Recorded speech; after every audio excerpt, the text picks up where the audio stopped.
ওইটা আমার খাওয়ার উপযোগী করার জন্য আল্লাহ সুবহানাহু ওয়া তাআলা একটা সিস্টেমের মধ্যে দিয়ে ওইটাকে কলায় পরিণত করেছেন, তারপরে আমার সেটা খাবারের উপযোগী হচ্ছে। কিন্তু যেহেতু দুইটার মধ্যে থাকা জিনিস সেম, তো ওই কলার ম্যাগনেসিয়াম দিয়ে যেমন ক্যালসিয়াম দিয়ে যেমন শরীরের মধ্যে সেল তৈরি হচ্ছে, তো ওই ক্যালসিয়াম ম্যাগনেসিয়াম সব মাটির মধ্যেও আছে, তো মাটির মধ্যে সেল তৈরি হয়ে যাবে, কোষ তৈরি হয়ে যাবে, 1 সেকেন্ডের ব্যাপার। কেন মানুষ যা গ্রহণ করছে তার সবই তো মাটি থেকে আসছে। মানুষ যদি বলে আমি গরুর গোস্ত খাই, তো গরুও মাটিতে তৈরি হওয়া ঘাস খাচ্ছে। কোনো কিছুই মাটি, সূর্য এবং আলো বাতাসের বাইরে নাই। ফলত এটা খুবই সহজ যে আজকে আমরা যেমন একটা বীজ মাটিতে রোপণ করতেছি, এই রোপণ হওয়া বীজ এত বড় কাঁঠাল গাছ হয়ে গেল, সেই কাঁঠাল গাছে আবার কাঁঠাল তৈরি হলো। এটি বেশি আশ্চর্যের না মানুষের মতো একটা জীবন্ত প্রাণীর মেরুদণ্ডের হাড্ডি থেকে আবার মানুষ জীবিত হবে? কোনটা বেশি আশ্চর্যের? আমার কাছে এই গাছ বেশি আশ্চর্যের। কেন গাছের বীজের দানা তো অত জীবন্ত না, গাছের মানুষের চাইতে তো আর সে জীবন্ত না, তার মধ্যে থেকে একটা গাছ জন্ম হয়ে গেছে, সম্পূর্ণ বিপরীত এবং সম্পূর্ণ ভিন্ন। মাটির সেই যে আল্লাহ শক্তি এবং ক্ষমতা দিয়েছে তার মধ্যে থেকে সেটা তৈরি হয়েছে। তাহলে এত জীবন্ত একটা তরতাজা প্রাণী, তার মেরুদণ্ডের হাড় মাটির মধ্যে পুঁতা আছে, সেখান থেকে সে একদিন গাছের মতো বের হবে না? কোনটা বেশি ইম্পসিবল? গাছ বেশি ইম্পসিবল, আর এটা বেশি সহজ। যেটা বেশি অসম্ভব সেটিরই লক্ষ কোটি নিদর্শন আল্লাহ পৃথিবীতে দিয়ে রেখেছে। এই জন্য পুনরুত্থান অতি সহজ, পুনরুজ্জীবন খুবই সহজ। পুনরুজ্জীবন এবং পুনরুত্থানের এই সহজতা দেখাতে গিয়ে আল্লাহ সুবহানাহু ওয়া তাআলা এই পৃথিবীতেই অসংখ্যবার পুনরুজ্জীবন এবং পুনরুত্থান ঘটিয়েছেন, অসংখ্যবার। মুসা আলাইহিস সালাম ৭০ মানুষকে নিয়ে তুর পাহাড়ে গেলেন, তারা মারা গেল, মৃত মানুষকে আল্লাহ আবার জীবিত করে দিলেন। এক নবী এক গোরস্থানের পাশ দিয়ে অতিক্রম করছে, যেখানে গ্রাম এবং শহর ধ্বংস হয়ে গেছে পুরাতন। নবী বলছে এই পুরাতন ধ্বংসপ্রাপ্ত শহর গ্রামকে আল্লাহ কিভাবে পুনরায় জীবিত করবে? তো আল্লাহ তখন ওই নবীকেই মৃত্যু দিয়ে দিলেন। ১০০ বছর পর ওই নবীকে আবার জীবিত করলেন। জীবিত করে জিজ্ঞেস করছেন যে তুমি কতদিন মৃত ছিলে বলো? তো অল্প সময়। তো বলছে যে তোমার সামনে তোমার ঘোড়া বা উট যেটাতে তুমি সফর করছিলা, ওইটার পচে গলে লাশ শেষে যে হাড় হাড্ডিগুলো আছে, যে সে হাড় হাড্ডি। তাহলে সময় অতিক্রম হয়েছে ১০০ বছর। তা আমি এভাবেই জীবিত করতে পারি। এরকম অসংখ্য মৃতকে জীবিত করার ঘটনা আল্লাহ সুবহানাহু ওয়া তাআলা ঘটিয়েছে, এবং ঘটাতে ঘটাতে এটাকে আরও সহজ করে দেওয়ার জন্য মানুষের ব্রেনে, যে এটা কঠিন নয়, অসম্ভব নয়, আল্লাহ একজন নবীর মোজেজাই দিয়ে দিলেন হচ্ছে মৃতকে জীবিত করা। ঈসা আলাইহিস সালাম তিনি এভাবে একটা এক মুঠ মাটি নিতেন আর বিসমিল্লাহ ইজনিল্লাহ বলে ফু দিতেন, মাটি থেকে ইনস্ট্যান্ট পাখি হয়ে আকাশে উড়ে যেতেন। উনি যে কোনো মৃত মানুষের গায়ে হাত দিতেন, বিসমিল্লাহ বিজনিল্লাহ বলতেন, মানুষ জীবিত হয়ে যেত। তাহলে ঈসা আলাইহিস সালামের কাছে এসে মৃতকে জীবিত করাকে আল্লাহ ডাল ভাত বানিয়ে দিলেন, যে এটা এত ইম্পসিবল কিছু নয় যে তুমি অবিশ্বাস করবা যে আল্লাহ তোমাকে জীবিত করতে পারবে। এই সেম জিনিসই ঘটবে। আমরা যে কিয়ামতের পূর্ব মুহূর্তের ফিতনাগুলোর কথা বলতেছি, এই কিয়ামতের পূর্ব মুহূর্তের সবচেয়ে বড় ফিতনা হচ্ছে দাজ্জাল। দাজ্জালকে আল্লাহ সুবহানাহু ওয়া তাআলা এই সেম ক্ষমতা দিবে যে সে মৃতকে জীবিত করতে পারবে। এবং এখান থেকে আমাদের বুঝতে হবে দাজ্জালের ফিতনা কেন ভয়াবহ। এবং আমরা যে ইসলামের দুটো সারমর্ম ২ বাক্যে তুলে ধরেছি, একটা তাওহীদ আর একটা পুনরুজ্জীবন এবং পুনরুত্থান। তো তাওহীদ যেহেতু ইসলামের মৌলিক বিশ্বাস এবং কোরআনের মূল সারমর্ম, তো যত যুক্তি তর্ক আল্লাহ নিজে তাওহীদের পক্ষে কোরআনে তুলে ধরেছেন, সেই যুক্তি তর্কের সারমর্ম হচ্ছে যার মধ্যে রব হওয়ার যোগ্যতা নাই সে ইবাদতের যোগ্য নয়। যত যুক্তিতর্ক পুরো কোরআনে আছে, তার এক বাক্যে সারমর্ম হচ্ছে যার মধ্যে রব হওয়ার ক্ষমতা নাই সে ইবাদতের যোগ্য নয় বা ইলাহ হওয়ার যোগ্য নয়। এটাকে আল্লাহ দেখবেন বিভিন্ন অ্যাঙ্গেলে ফুটিয়ে তুলবে। আল্লাহ সুবহানাহু ওয়া তাআলা কোরআন মাজিদের মধ্যে জিজ্ঞেস করবে, তোমরা যাদের ইবাদত করো তাদেরকে বলো তো তারা একটি মাছি অথবা মশা সৃষ্টি করতে পারে কিনা? আল্লাহর প্রশ্ন। তাহলে প্রশ্নতে কি বোঝা যাচ্ছে? মশা এবং মাছি সৃষ্টি করার রবের ক্ষমতা। যার মধ্যে রবের ক্ষমতা নাই সে ইবাদতের যোগ্য না। আল্লাহ কোরআন মাজিদে জিজ্ঞেস করবে যে তোমরা যাদের ইবাদত করো তারা দেখতেও পায় না, শুনতেও পায় না, আর আল্লাহ সুবহানাহু ওয়া তাআলা শুনেন এবং দেখেন। তাহলে কি বোঝা যাচ্ছে? দেখতে পাওয়া এবং শুনতে পাওয়া রবের গুণ। তোমরা যাদের ইবাদত করো তারা মৃত, আর আল্লাহ হচ্ছে হাই কাইয়ুম, আল হাইয়ুল কাইয়ুম, চিরঞ্জীব, চিরস্থায়ী। তাহলে যে মরে যায়, যে চিরঞ্জীব নয়, সে রব হতে পারে না, আর যে রব নয় সে ইবাদতের যোগ্য হতে পারে না। আল্লাহ সুবহানাহু ওয়া তাআলা বলতে বলতে এতদূর পর্যন্ত বলবেন যে তোমরা যাদের ইবাদত করো আল্লাহ ব্যতীত, খেজুরের বিচির উপরে যে পাতলা আবরণ আছে, এই পাতলা আবরণেরও তারা মালিক নয়। তাদেরকে দাবি করতে বলো যে তারা বলুক যে আমরা এই পাতলা আবরণের মালিক। আল্লাহ সুবহানাহু ওয়া তাআলা বলছেন এটাও দরকার নাই দাবি করার। তাদেরকে এইটা দাবি করতে বলো যাদের তোমরা ইবাদত করো, যে ঠিক আছে তারা পৃথিবীর মশা মাছি সৃষ্টি করতে পারবে না, তারা চিরঞ্জীব, চিরস্থায়ী নয়, তারা খেজুরের পাতলা আবরণের যে আছে ওই সমপরিমাণ তথা সরিষা সমপরিমাণও কোনো কিছুর মালিক নয়, বাদ দিলাম। এগুলো একটাও যেহেতু তারা করতে পারবে না, সব বাদ দিলাম। এতটুকু বলতে বলো যে আল্লাহ যখন আসমান এবং জমিন সৃষ্টি করেছিল তখন ওরা আল্লাহকে হেল্প করেছিল, ওরা আল্লাহর হেল্পার ছিল, আল্লাহর সহযোগী ছিল, এটা দাবি করে। এটাও তো কারো দাবি করার ক্ষমতা নেই যে আল্লাহ যখন আসমান এবং জমিন সৃষ্টি করেছে তখন আমি আল্লাহকে হেল্প করেছিলাম। সেটা মা কালী, মা দুর্গা হোক, সেটা শাহজালাল, শাহপরাণ হোক, সেটা ঈসা আলাইহিস সালাম হোক আর মারিয়াম আলাইহিস সালাম হোক, আল্লাহ বাদে মানুষ যাদের ইবাদত করে। তাহলে দেখেন আল্লাহ বিভিন্ন অ্যাঙ্গেল থেকে ওই সেম জিনিসটাকে টার্গেট করতেছে যে যার রব হওয়ার যোগ্যতা নাই সে ইবাদতের যোগ্য নয়, সে সিজদা পাওয়ার যোগ্য নয়, দোয়া পাওয়ার যোগ্য নয়, তার কাছে তুমি সাহায্য চাইবে এটার যোগ্য নয়। তাহলে ইবাদতের যোগ্য হতে হলে আগে রবের প্রমাণ দিতে হবে, যে আমি যে রব এর প্রমাণ দিতে হবে। তো এতগুলো যুক্তিতর্ক তুলে ধরে দাজ্জালের ফিতনা ভয়াবহ কেন, এইটা বুঝাতে গিয়ে আমি যেটা বলতে চাচ্ছি সেটা হচ্ছে, দেখেন এত যুক্তি দিয়েও পৃথিবীর সকল বাতিল ইলাহকে তারা যে রব হওয়ার যোগ্য নয়, এটা প্রমাণ করার পরেও কয়জন মানুষ হেদায়েত হয়েছে? কয়জন মানুষ পূর্ণাঙ্গ তাওহীদে বিশ্বাস করে? সেটা আহলে কিতাব ইহুদি খ্রিস্টান হোক, সেটা যারা আহলে কিতাব নয় মুশরিক তারা হোক, আর নামধারী মুসলমান হোক, যে কবরে যায়, মাজারে যায়, তাবিজ কবজ কবিরাজের আশ্রয় নেয়, জিনের আশ্রয় নেয়, কতজন? তাহলে এতগুলো বাতিলিলা কেউ রব হওয়ার প্রমাণ দিতে পারতেছে না, তারপরেও মানুষ তাদের ইবাদত করতেছে। তাহলে এবার চিন্তা করেন, যেই দিন দাজ্জাল রব হওয়ার প্রমাণ দিয়ে দিবে সেই দিন মানুষের কি হবে? রব হওয়ার প্রমাণ ছাড়াই মানুষ বাতিল ইলাহের ইবাদত করতেছে, আর আল্লাহ পবিত্র কোরআনে চ্যালেঞ্জ করতে থাকলেন যে এদের প্রমাণ দিতে বলো এরা রব কিনা। রব যদি না হয় ইবাদত করিও না, ইবাদতের যোগ্য নয়। তাহলে এবার দাজ্জাল তো রব হওয়ার প্রমাণ দিয়ে দিবে। দাজ্জাল মৃতকে জীবিত করবে, আর আদেশে আসমান থেকে বৃষ্টি বর্ষণ হবে, জমিন থেকে ফসল উৎপাদন হবে, জান্নাত দেখাবে, জাহান্নাম দেখাবে, আপনার মৃত দাদা দাদিকে জীবিত অবস্থায় পেশ করে দিবে। তাহলে তখন মানুষের কি হবে? তখন কয়জন ঈমান নিয়ে বাঁচতে পারবে? এই জন্য দাজ্জালের ফিতনা পৃথিবীর সবচেয়ে বড় ভয়াবহ ফিতনা, যেই ফিতনায় পতিত হবে উম্মতে মুহাম্মাদী।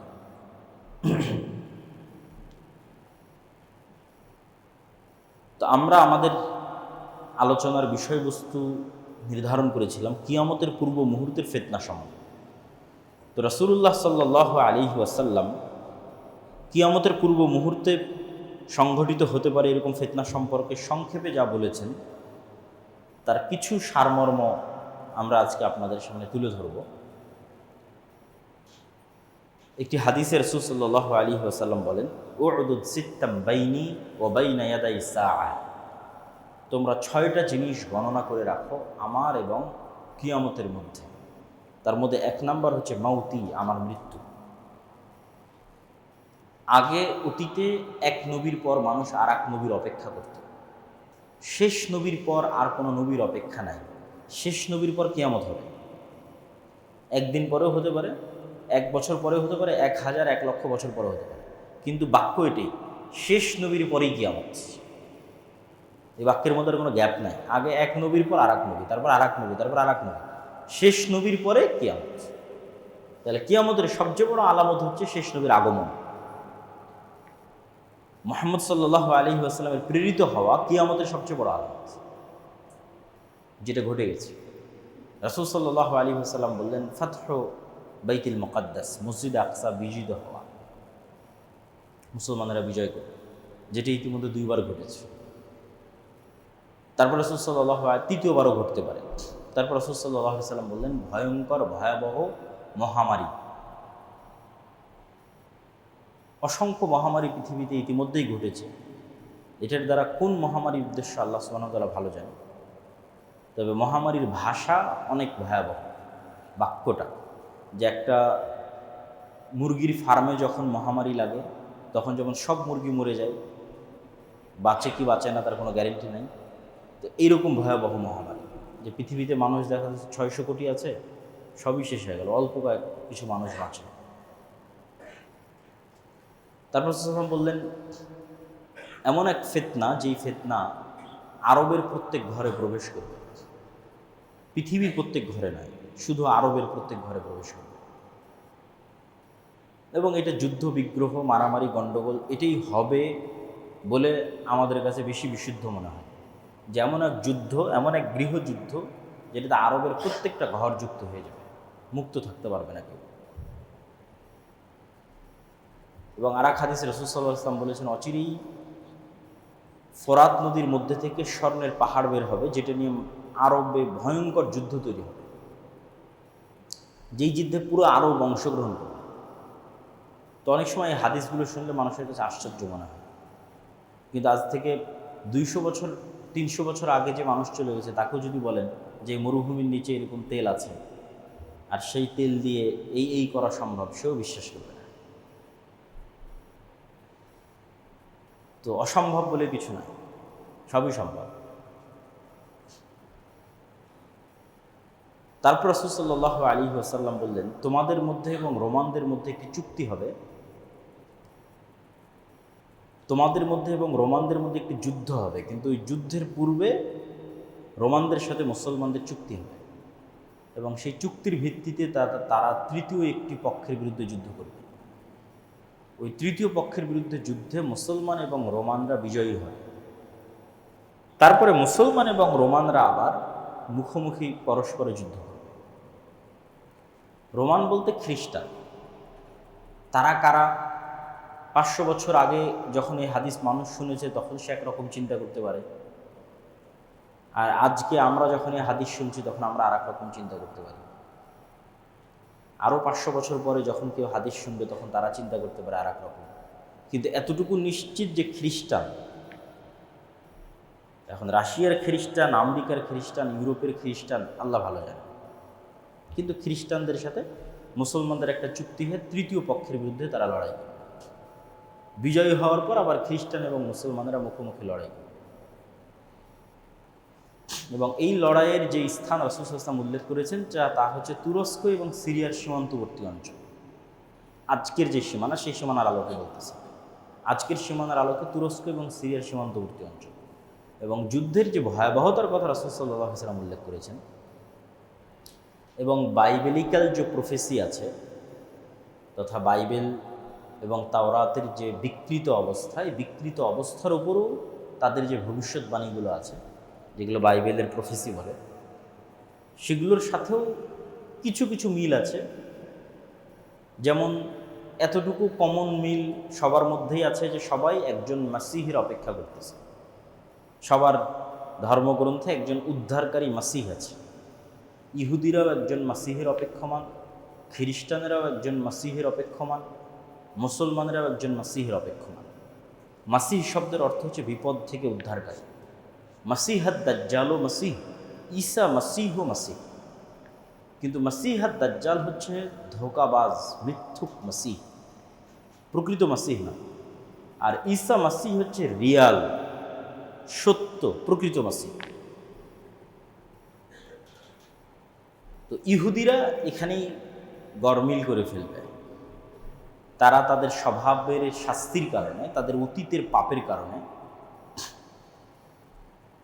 তারা মিথ্যা মাসিহকেই মাসিহ বলে মেনে নেবে, বিপদ থেকে উদ্ধারকারী বলে মেনে নেবে, এবং আসলেই দাজ্জাল তাদেরকে বিপদ থেকে উদ্ধার করবে। আর খ্রিস্টানদের অধিকাংশ মুসলমান হয়ে যেতে পারে, এটার সম্ভাবনাই বেশি। তাদেরও কিছু কিছু দাজ্জালের অনুসারী হতে পারে, তবে বেশিরভাগ মুসলমান হয়ে যেতে পারে। তো মুসলমান এবং খ্রিস্টানদের মধ্যে থেকে হওয়া নতুন মুসলমানেরা সত্য মাসিহের অনুসারী হবে, যিনি হবেন ঈসা মাসিহ। তবে ঈসা মাসিহ যখন আসবেন তখনও মুসলমানেরা বিপদে, তিনিও এসে মুসলমানদের বিপদ থেকে উদ্ধার করবেন।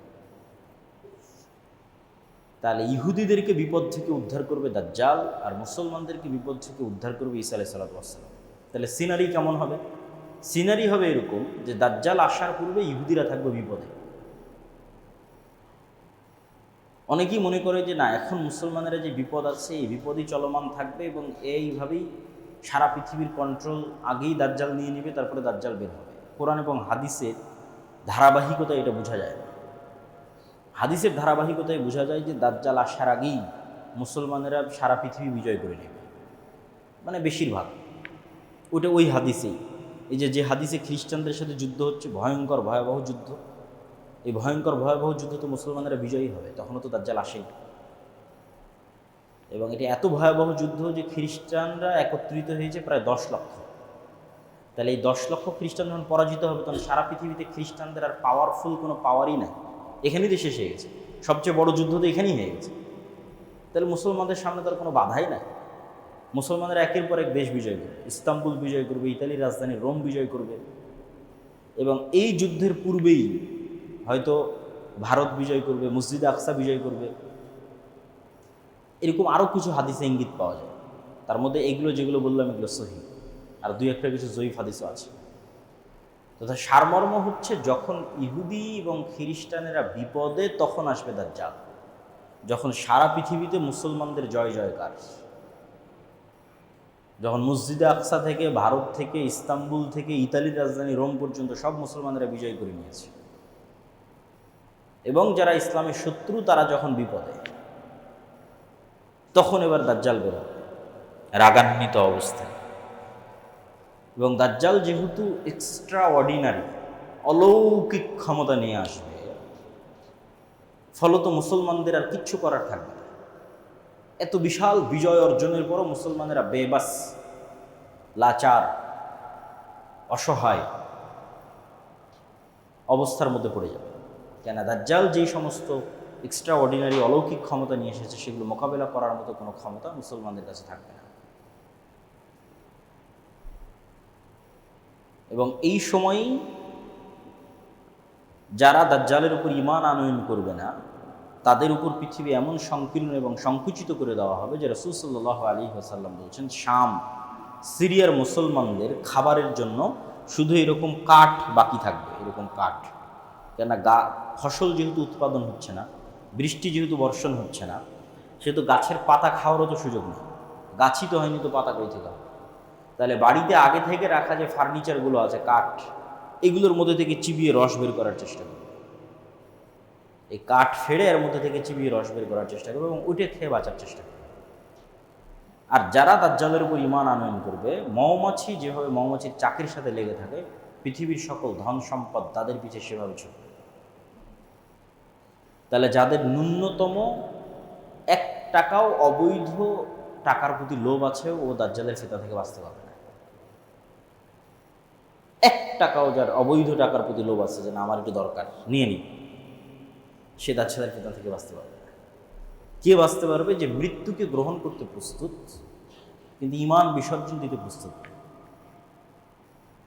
কেন? সারা পৃথিবী সকল ধন সম্পদ তখন দাজ্জালের উপর যারা ঈমান আনয়ন করে যাবে, আর যারা করবে না তাদের কাছে কিচ্ছু নেই, খাবারও নেই। ঈমানের সবচেয়ে বড় পরীক্ষা। এবং রাসূল সাল্লাল্লাহু আলাইহি ওয়াসাল্লাম বললেন যে 40 দিনের প্রথম দিন হবে 1 বছর, দ্বিতীয় দিন হবে 1 মাস, তৃতীয় দিন হবে 1 সপ্তাহ, এবং তার গতি হবে আকাশে ঝড়ের সময় মেঘমালা যে গতিতে চলে সেই গতি। তো এবার যেহেতু মুসলমানেরা বিপদে পড়ে গেছে দাজ্জালের কারণে, দাজ্জালের এক্সট্রা অর্ডিনারি অলৌকিক ক্ষমতার কারণে, এবার দাজ্জালের চেয়েতেও সত্যিকার যিনি মাসিহ আসবেন উনি আরও আপার লেভেলের এক্সট্রা অর্ডিনারি অলৌকিক ক্ষমতার মালিক হবেন, যিনি মুসলমানদেরকে উদ্ধার করার জন্য আসবেন। তিনি হচ্ছে ঈসা আলাইহিস সালাম। ইনি হলেন সত্যিকার মাসিহ, ঈসা মাসিহ, প্রকৃত মাসিহ। এনার অলৌকিক ক্ষমতা কেমন হবে? এনার নিঃশ্বাস যতদূর পর্যন্ত যাবে ওই এরিয়ার মধ্যে যদি কোনো কাফের থাকে সে নিঃশ্বাসে মারা যাবে, অস্ত্র প্রয়োগে নয়, নিঃশ্বাসে মারা যাবে। এবং দাজ্জাল যদি তাকে দেখে তাহলে দৃষ্টিতে মৃত্যুবরণ করবে অস্ত্র প্রয়োগের পূর্বেই, কিন্তু তারপরেও ঈসা আলাইহিস সালাম তাকে অস্ত্র দিয়েই হত্যা করবে। তাহলে এই হলো সারমর্ম সিনারি, যে মুসলমানেরা বিজয় করবে, ইহুদি খ্রিস্টানরা বিপদে থাকবে, দাজ্জাল আসবে তাদেরকে উদ্ধার করবে, উদ্ধার করে এবার দাজ্জালের হাতে সারা পৃথিবীর কন্ট্রোল। এবার মুসলমানেরা বিপদে, এবার ঈসা আলাইহিস সালাম আসবে, তিনি মুসলমানদের উদ্ধার করবেন, দাজ্জালকে হত্যা করবেন, এবং দাজ্জালের সাথে থাকা ইহুদিরা যখন বিভিন্ন গাছ এবং পাথরের আড়ালে আশ্রয় নেবে তখন গাছ এবং পাথরও কথা বলবে যে এখানে ইহুদি লুকিয়ে আছে, আসো একে হত্যা করো। এভাবেই রাসূল সাল্লাল্লাহু আলাইহি ওয়াসাল্লাম হাদিসে বলেছেন, এবং এটা দাজ্জালের পরাজয়ের পরে তাদেরকে হত্যা করা হবে। এবং এই ফিতনার পরে, এটা পৃথিবীর সবচেয়ে বড় ফিতনা, দাজ্জালের ফিতনা, কিন্তু এই ফিতনার পরে আল্লাহ সুবহানাহু ওয়া তাআলা ঈসা আলাইহিস সালামকে বলবেন যে এখন যে ফিতনা আসবে ওটার সাথে তুমিও মোকাবেলা করতে পারবে না। দাজ্জালের ফিতনার সাথে তো মুমিন মুসলমানেরা মোকাবেলা করতে পারেনি, ঈসা আলাইহিস সালাম এসে মোকাবেলা করলেন। তো ঈসা আলাইহিস সালামকে আল্লাহ বলবেন এখন যে ফিতনা আসবে এটার সাথে তুমিও মোকাবেলা করতে পারবে না, সেটা হচ্ছে ইয়াজুজ মাজুজ। অতএব তুমি মুমিন মুসলমানদের নিয়ে তুর পাহাড়ে আশ্রয় নাও। এবং ইয়াজুজ মাজুজের বের হওয়ার কথা এরপরেই বিভিন্ন হাদিসে, সহিহ বুখারী এবং মুসলিমের হাদিসে বর্ণনা করা আছে। ইয়াজুজ মাজুজের সংখ্যাধিক্য সম্পর্কে রাসূল সাল্লাল্লাহু আলাইহি সাল্লাম বলেন, এটা সহিহ হাদিস, যে একদা রাসূল সাল্লাল্লাহু বললেন যে আদম সন্তানের প্রত্যেক 1000 জনে 999 জন জাহান্নামে যাবে আর একজন জান্নাতে যাবে। তখন সাহাবীরা সবাই হতাশ যে 1000-এ যদি 999 জাহান্নামে যায়, একজন জান্নাতে যায়, তাহলে আমাদের খুব চান্স কম যে আমিও সেই জান্নাতি ব্যক্তি, খুবই কম। তো যখন হতাশ সাহাবীরা, তখন রাসূল সাল্লাল্লাহু আলাইহি ওয়াসাল্লাম বলেন হতাশার কিছু নাই, এই 999 জনের বেশিরভাগই ইয়াজুজ মাজুজ। তাহলে 999-এর যদি 900টাও ইয়াজুজ মাজুজ ধরি, ক্লিয়ার করেনি রাসূল সাল্লাল্লাহু আলাইহি ওয়াসাল্লাম তাদের সংখ্যাটা, বলেছেন বেশিরভাগ। ধরেন আমি ধরলাম 999-এর 900টা ইয়াজুজ মাজুজ ধরলাম, কথার কথা। তাহলে আদম থেকে নিয়ে কিয়ামত পর্যন্ত যা মানুষ সৃষ্টি হয়েছে তার 900 গুণ হতে হবে ইয়াজুজ মাজুজকে, তার 900 গুণ হতে হবে। তাহলে 100, তার বিপরীতে 900। তাহলে এখনকার 600 কোটির 900 গুণ নয়, আদম থেকে নিয়ে কিয়ামত পর্যন্ত যা মানুষ হবে তার 900 গুণ। তাহলে ইয়াজুজ মাজুজের সংখ্যা কত হতে পারে? বেহিসাব, অগণিত, অসংখ্য সংখ্যা, যা গণনার মধ্যেও আনা সম্ভব নয়। তবে দাজ্জালও আদম আলাইহিস সালামের সন্তান, ইয়াজুজ মাজুজও আদম আলাইহিস সালামের সন্তান।